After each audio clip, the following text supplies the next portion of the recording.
Welcome to our channel. Today we how to increase your traffic with Google Ads, quick tutorial step by step clearly.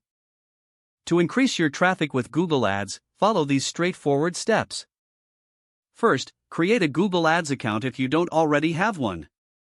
Visit the Google Ads website and click on the Start Now button.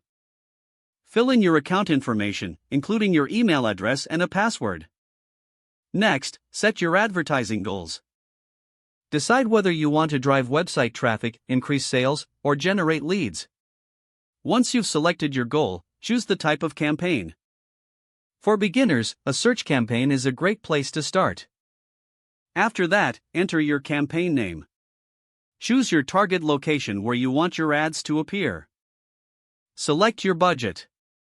Decide how much you are willing to spend daily. Next, create your ad groups. Each ad group should focus on a specific keyword theme. Now, conduct keyword research. Use the Google Keyword Planner tool to find relevant keywords.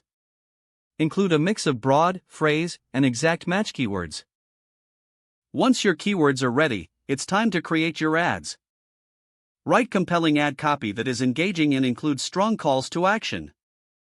Make sure to follow Google Ads character limits for each component. Next, set your bidding strategy. You can opt for automated bidding or manual bidding based on your comfort level. After setting your bid, review your campaign settings. Check language preferences and devices you want. Now, review your ad for any errors or adjustments. Ensure that your final URL is correct and points to a relevant landing page. Once everything looks good, click the Publish button to launch your campaign. Monitor your ad performance regularly. Don't forget to like this video and subscribe to our channel for more step-by-step tech guides.